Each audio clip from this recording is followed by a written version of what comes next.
Estimate गर्ने हो भने 20,000 जतिको खर्च होला। 360 भ्यू देखाइदिन्छु म सुरुमा बाइक अनि बाइकको खर्चहरू। क्युरियोसिटी हुन्छ नि त मान्छेहरूलाई, यो बाइक लिएछ यसले के कस्तोवाला बाइक हो, कस्तो कतिमा लियो। सबैजनालाई नमस्ते, फेरि पनि स्वागत छ मेरो नयाँ भिडियोमा। सबैजनालाई फेरि पनि welcome back again in my new video once again केटा हो। ल टक्क आएर तपाईँहरूलाई मेरो नयाँ भिडियोमा स्वागत छ। अनि अलमोस्ट सबैजनालाई थाहा होला मैले नयाँ बाइक किनेको छु भनेर। अलमोस्ट मेरो सबै सब्सक्राइबरहरू तपाईँहरूले थाहा नै होला।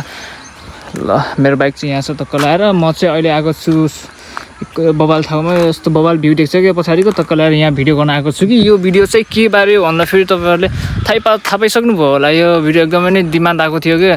कस्तो भन्दाखेरि धेरैजनाले सोधिराख्नु भएको थियो मलाई पर्सनल्ली पनि होइन। अनि कमेन्टहरूमा पनि बाइक कहाँदेखि लिएको हो ब्रोडर, बाइक कस्तो छ, के कस्तो कन्डिसन छ, खर्च के कस्तो छ होइन, अब बजेट के कतिमा लिएको हो, यताउति के सोधिराख्नु भएको थियो।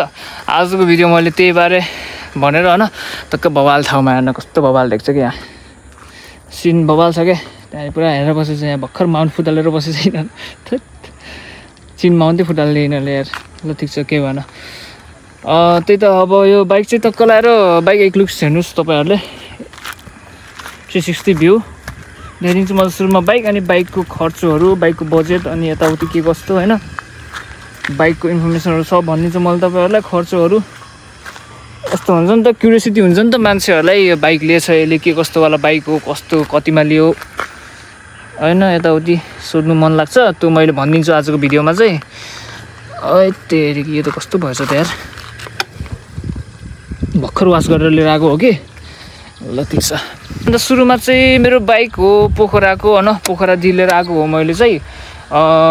पोखरामा लिस्टेड हो बाइक चाहिँ, तर कस्तो भन्दाखेरि यो जो बाइकको ओनर जो पहिलाको छ होइन, सेकेन्ड ह्यान्ड मैले लिएको चाहिँ खासमा बाइकको पहिलाको ओनर चाहिँ काठमाडौँ बस्ने हैछ अहिले चाहिँ, तर पोखरादेखि नै भनौँ न, पोखरादेखि नै लिएको भनौँ बाइक चाहिँ।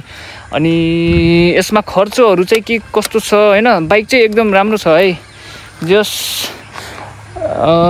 राम्रै पाएको हो जस्तो लाग्छ मलाई चाहिँ बाइक चाहिँ। यो हो क्रसफायर NC 250 2019 मोडल है। 19 मोडल 2019देखि चाहिँ NC 250 चाहिँ डिस्कन्टिन्यू भएको थियो, त्यसपछि चाहिँ NC आएको छैन। लास्ट चाहिँ 2019 नै हो क्या जहाँसम्म मलाई थाहा छ। यसमा मेन खर्चहरू चाहिँ खासै के छैन कि, तर अलिअलि सानोतिनो खर्चहरू छ। त्यही त हो नि, सेकेन्ड ह्यान्ड बाइक किनेपछि नयाँ जस्तो हुँदैन होइन, अलिअलि खर्च गर्नै पऱ्यो मेन।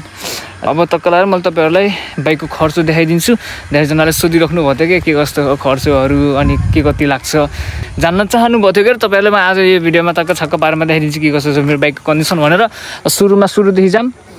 यो मडगार्ड चाहिँ नयाँ नै हो, पुरै अस्ति भर्खर हालेको हो। कस्तो किन्ने बेलामा चाहिँ नयाँ नै हाले हो। अनि यसको मेन खर्चतिर लागौँ है। सुरुमा खर्चतिर भनेको यसको मेन खर्च भनेको चाहिँ कतातिर यतातिर थियो क्या।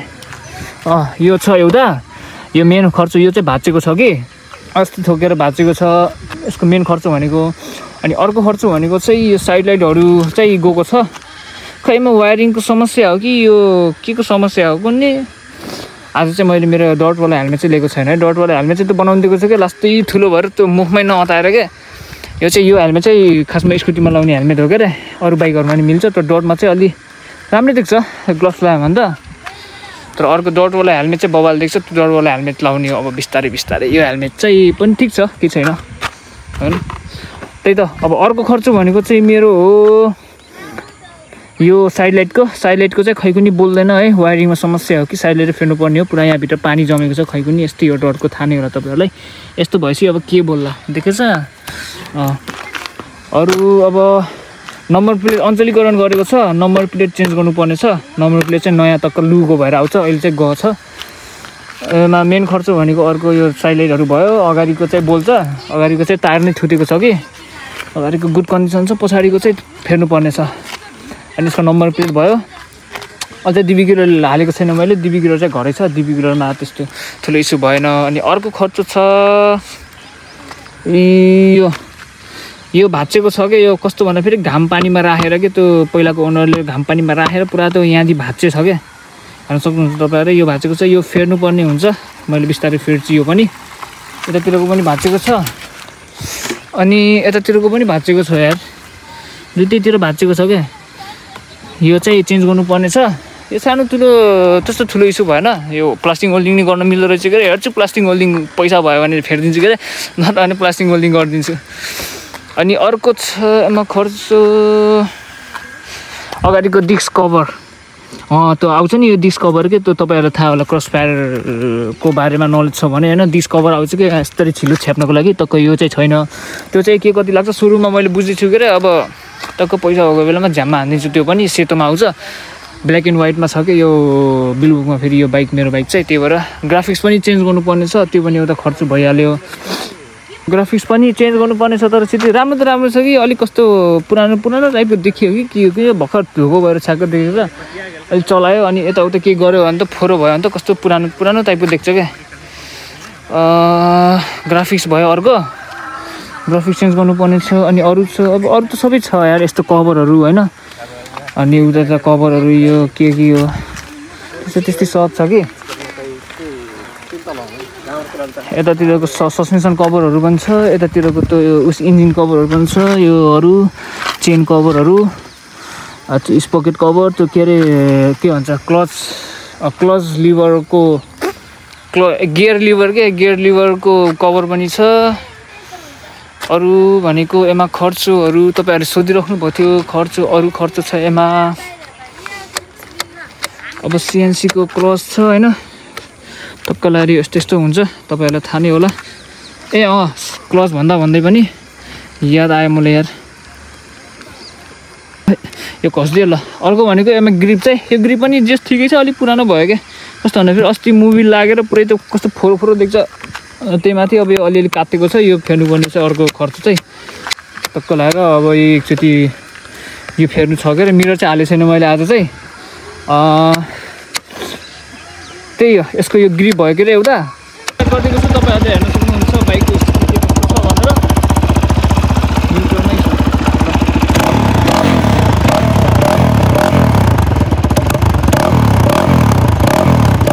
यस्तो हुन्छ कि साइड लाइट चाहिँ यो पुरै हानिदिन्छ कि यसलाई अनि त्यो यो साइड लाइट चाहिँ हालेको नहालेको बराबर सेम हो क्या साइड लाइट हालेको र नहालेको पछाडिको त अगाडिको बरु ठिक छ बाइक चाहिँ यस्तो छ सक्नुहुन्छ तपाईँहरूले आइडियलिङमा यस्तो देख्छ सुनिन्छ होइन त्यही हो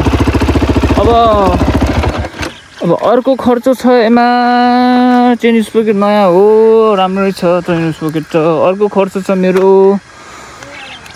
डिस्प्लेट होला डिस्प्ले चल्न त चल्छ अझै 1-2 वर्ष सायद होइन एकदम के अरे घोतेको छ अब यसलाई पनि पछाडि चेन्ज गर्नुपर्ने छ यसको के कति लाग्छ कुनै होइन यसको चेन्ज गर्नुपर्ने छ डिस्प्ले चेन्ज गर्यो भने चाहिँ खासै धेरै खर्च छैन यसमा अरू के छ अब यसमा खर्च मैले देखेको भनेको त्यो सानो खर्च छ त्यति खर्च गऱ्यो भने बाइक चाहिँ छ्याक्क हुन्छ अरू खर्च भनेको अब तारहरू नयाँ छ तपाईँहरूले हेर्न सक्नुहुन्छ अस्ति पोखरादेखि आउँदाखेरि डह्रो चिल्लेख क्या तार चाहिँ नत्र नयाँ थियो अरे पछाडिको त झन् चोक्कै छ अगाडिको चाहिँ कति त्यो 30% जति घटेको छ क्या अनि अरू चाहिँ अब मैले सिधै निब्बीको कार्बोरेटर या अरू अलि राम्रै कम्पनीको कार्बोरेटर हाल्ने विचार गर्दैछु के अरे त्यति बेला त्यो पनि अब एउटा खर्चमा गर्न सक्छौँ हामीले होइन त्यसपछि त बवाल हुन्छ नि त फेरि रेसिङ पुरा त्यसपछि त बवाल पावर बवाल यताउति हरिब हुन्छ अनि पेट्रोल पनि छैन क्या हो हाल्नुपर्ने छ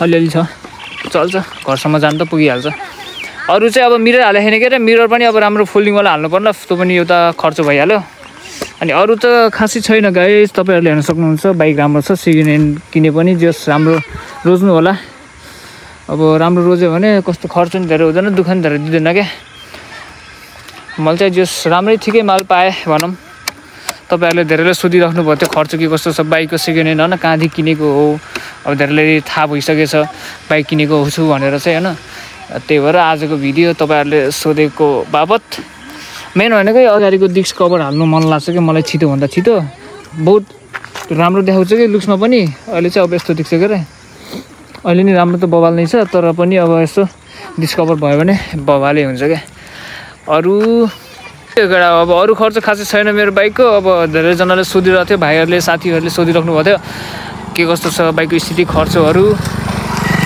टक्क लगाएर मैले देखाइदिइहालेँ खर्च के कति छ भनेर जस बवाल नै छ बाइक त नयाँ बाइक टक्क लाएर आफ्नो नाममा है यस सही हो त्यही हो केटा टक्क लाएर आजको भिडियो यति नै खर्च सोधिरहेको थियो मलाई के कस्तो छ भनेर अनि मैले भनिदिइहालेँ मेरो बाइकमा खासै खर्च छैन आई थिङ्क अलमोस्ट एस्टिमेट गर्ने भने 20,000 जतिको खर्च होला 20,000 मा छ्याक्क हुन्छ होला जहाँसम्म है मलाई थाहा छ मलाई अझै थाहा छैन सुरुमा गएर बुझ्नुपर्ने छ अब मैले जे जस्तो थाहा छ अब अनुमान लगाएर भनिदिइहालेँ अरू त अब जस बवाल नै छ यार बाइक यार